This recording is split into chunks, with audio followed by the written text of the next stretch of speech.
তেওঁলোকক কঠোৰ দৃষ্টান্তমূলক শাস্তি প্ৰদান কৰিব লাগিব।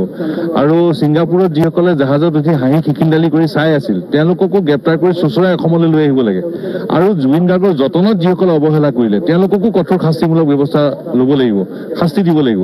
আৰু জুই আৰু পানীৰ ওচৰত নাযাবলৈ চিকিৎসকে পৰামৰ্শ দিছিল, সেই পৰামৰ্শ অৱজ্ঞা কৰি যিসকলে আমাৰ অসমৰ সম্পদগৰাকী আমাৰ হাতৰ পৰা লৈ গ'ল, এটুকুৰা হীৰা নোহোৱা কৰি পেলালে, তেওঁলোক অসমীয়া অপৰাধত অপৰাধী। আৰু সেইবাবে শ্যামকানু মহন্ত, সিদ্ধাৰ্থ শৰ্মা আৰু সকলোকে কঠোৰ দৃষ্টান্তমূলক শাস্তি দিব লাগিব। শ্যামকানু মহন্ত, সিদ্ধাৰ্থ শৰ্মা এই দুজনক গ্ৰেপ্তাৰ কৰা হৈছে।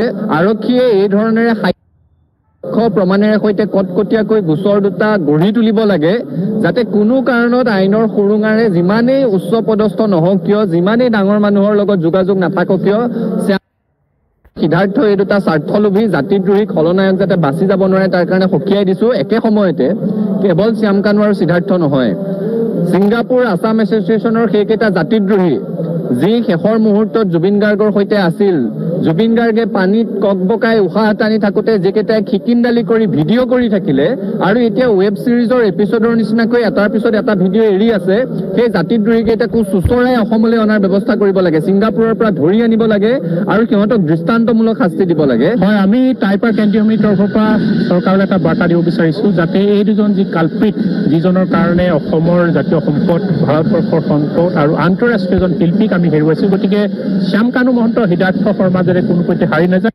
কিন্তু আজি ভাল লাগিছে, দুৰ্গা পূজাৰ এই সময়ত অসমীয়া ৰাইজে বিচৰাৰ সেই দাবীটো, অসমীয়া ৰাইজৰ আৱেগ, অসমীয়া ৰাইজৰ স্বাভিমানক অসমৰ মুখ্যমন্ত্ৰীজনে সন্মান জনাইছে। আৰু অসমীয়া ৰাইজৰ হৃদয়ত জ্বলি থকা জুইকুৰা অলপ হ'লেও প্ৰশমিত কৰিবলৈ অসমৰ মুখ্যমন্ত্ৰীজন সক্ষম হৈছে। সেইকাৰণে অসমৰ মাননীয় মুখ্যমন্ত্ৰী হিমন্ত বিশ্ব শৰ্মা ডাঙৰীয়াক আমি ধন্যবাদ দিব বিচাৰিছোঁ যে আপুনি এটা জাতীয় দায়িত্ব পালন কৰি জুবিন গাৰ্গৰ ন্যায়ৰ ক্ষেত্ৰত আপুনি এখোজ আগবাঢ়িছে। কিন্তু আমি জুবিন গাৰ্গৰ এই বিষয়টোৰ ওপৰত আমি অতি তীক্ষ্ণ দৃষ্টি ৰাখিম। আৰু শ্যামকানু মহন্তই মানি লণ্ড্ৰিং কৰি যিটো অবৈধ সম্পত্তিৰ মালিক হৈছিল, গতিকে সেই অবৈধ সম্পত্তিবিলাক চিজ কৰিব লাগে, তেখেতৰ সকলো সম্পত্তি বাজেয়াপ্ত কৰিব লাগে আৰু চৰকাৰে এই ক্ষেত্ৰত অতি ক্ষিপ্ৰতাৰে সিদ্ধান্ত গ্ৰহণ কৰিব লাগে।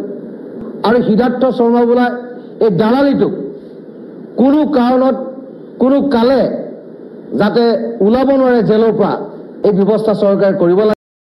আত্মসমৰ্পণ কৰা নাই, তেওঁলোকক গ্ৰেপ্তাৰ কৰি লৈ আহিছে পুলিচে, আৰক্ষীয়ে লৈ আহিছে, গোপন স্থানত লুকাই থকা অৱস্থাৰ পৰা তেওঁলোকক লৈ আহিছে। কিন্তু ক'ত লুকাই আছিলে, কেনেকৈ আছিলে, আমি সকলো সবিশেষ জানিবলৈ চেষ্টা কৰিম।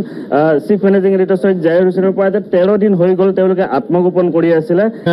শ্যামকানু মহন্ত আহিছিলে এয়াৰ ইণ্ডিয়া AI 2116 এই বিমানখনত, এয়াৰ ইণ্ডিয়া 2116 বিমানখনত আহি দিল্লীত অৱতৰণ কৰিছিলে 12:04 অৰ্থাৎ আজি ৰাতিপুৱা 12:04 মাজনিশা 12:04 তেওঁ অৱতৰণ কৰিছিলে। অৱতৰণ কৰাৰ পিছত যি ফৰ্মেলিটিজ থাকে, ইমিগ্ৰেশ্যন হৈ পেলাই ওলাব লাগে। ইমিগ্ৰেশ্যনতে যিহেতু পূৰ্বতে কোৱা আছিলে যে এইজন ব্যক্তি আহিব, তেওঁক আমাক দিব লাগে, চ' ইমিগ্ৰেশ্যন অফিচিয়েলছে তাতে ডিটেইন কৰি CID গতাই দিলে। চ' এতিয়া কাহিনীটো এনেকুৱা যে অসম আৰক্ষীৰ পৰা দুগৰাকী অফিচাৰ, সুধাকৰ সিং সুপাৰিনটেণ্ডেণ্ট SP ৰেংকৰ অফিচাৰ আৰু এডিশ্যনেল ৰেংকৰ অফিচাৰ তৰুণ আগৰৱাল, দুইজনক যোৱা কথা আছিলে কালি।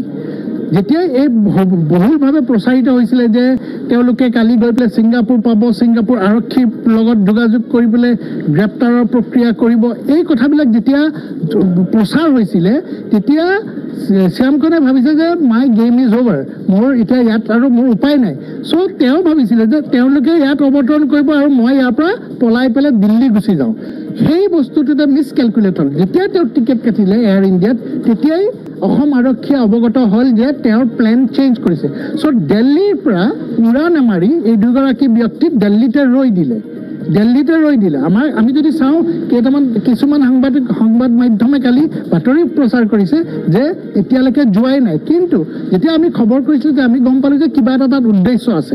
তাৰ পৰৱৰ্তী সময়ত যেতিয়া গম পালে যে উৰা পৰ্যন্ত তেওঁ গম পায় অসম আৰক্ষীয়ে, কাৰণ ছিংগাপুৰ আৰক্ষীয়ে বাতৰি দিছে যে য়েছ সেই মানুহজন এয়াৰবৰ্ন হ'ল। তেতিয়া ইয়াত ৰখি আছে ইমিগ্ৰেশ্যন অফিচিয়েলছৰ লগত যোগাযোগ কৰি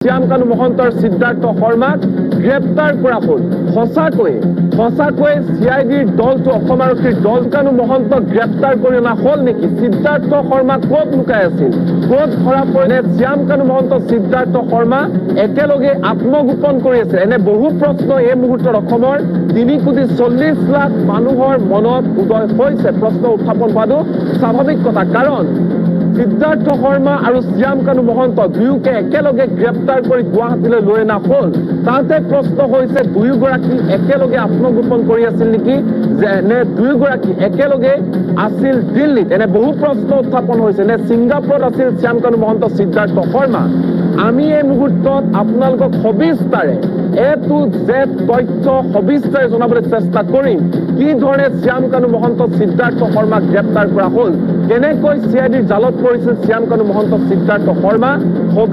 সবিস্তাৰে